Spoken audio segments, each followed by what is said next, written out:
The Holy Gospel according to Mark. Glory to you, O Lord.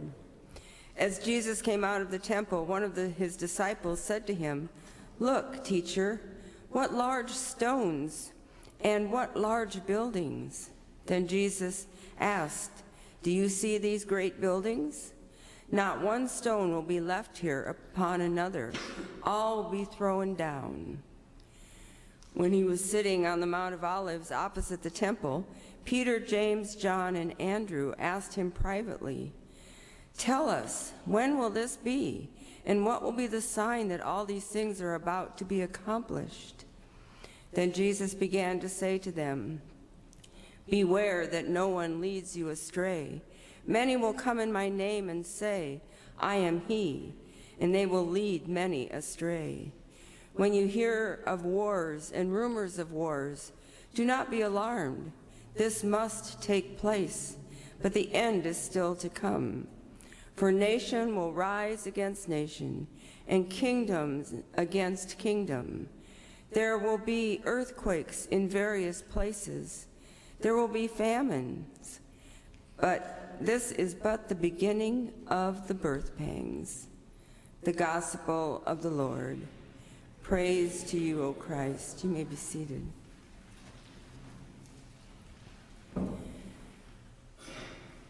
To better understand the gospel reading from Mark, we should begin where the passage ends.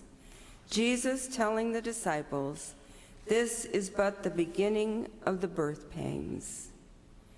Birth pangs were something the disciples understood.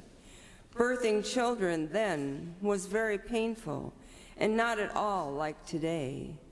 There were no hospitals to go where the environment was sterile and the women were secluded from other family members. In Jesus' time, births happened at home and most likely in front of many family members. Children saw at an early age how children were born. No doubt all the disciples had witnessed a few births. Birth pangs also had been used for centuries by the Jews to depict how God intended to birth a new world and a new creation, a world in which justice and peace would prevail. Many prophets talked about the labor pains the world would have to endure before the new earth came forth and a new day was born. They were ready to face some bleak times because of what was promised. A new earth and a new creation were something the people looked forward to with great hope. Jesus also had a warning to his followers. He knew his time with them was coming to an end, and he knew others would try to step in and take his place. He was afraid that people would listen to these false prophets and be led away from all he had taught them. Jesus knew there would be rough times ahead.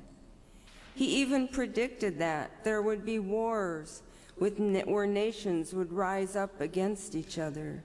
There would also be natural disasters such as earthquakes and droughts, which would bring about famine. Jesus was afraid the people would give up when these things happened and would forget that God was with them through all the upcoming difficulties. Jesus warned them that all these things would be just the beginning of the birth pangs. In other words, keep going, because it is not the end, but the beginning of the birth of a new world where God's mercy will be given to all people. And here we are today, watching the world go through the same birth pangs. Nations are rising against nations. Natural disasters continue at sometimes alarming rates. There are hurricanes brewing and wildfires raging out of control. There are places in the world where finding fresh water to drink is almost impossible. And through all this, we hear Jesus' words, "This is but the beginning of the birth pangs. Beware that no one leads you astray. There are many false prophets who are trying to lead us astray. I'm sure you can all name a few. Now is the time when Jesus' words are so important to us. Don't give up.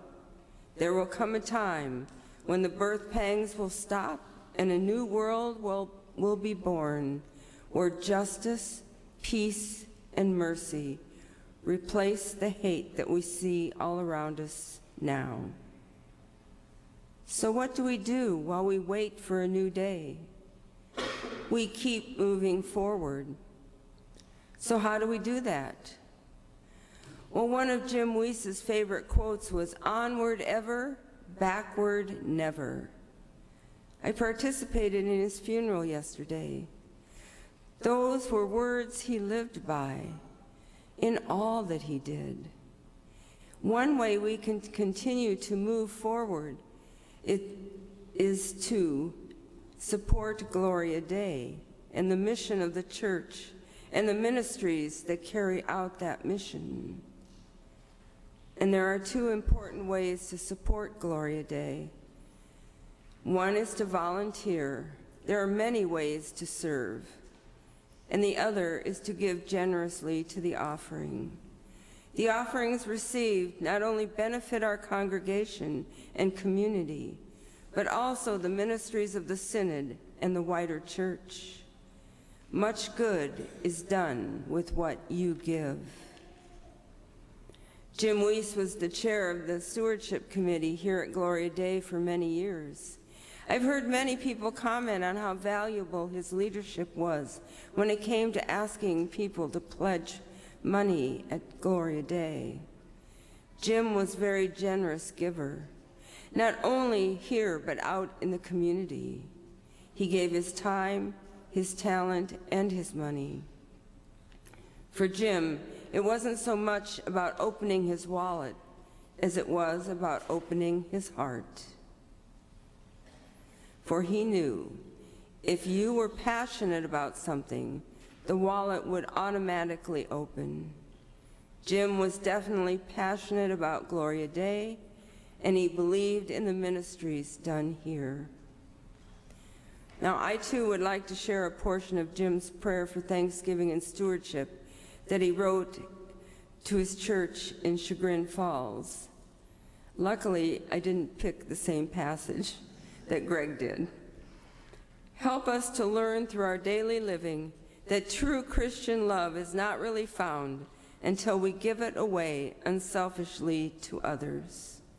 Help us to learn by doing that it is truly more blessed to give than to receive, and that your manifold blessings come back to us incredibly compounded when we share our Christian love and our material blessings with others who are in need of them.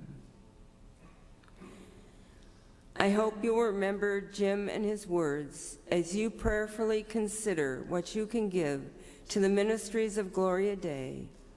And I hope that you will remember Jesus' words as you live out these days of uncertainty in a world where hate and violence abounds. Remember, onward ever, backward never. We will get through this together as we wait for the birth pangs to cease and a new day to be born. Amen.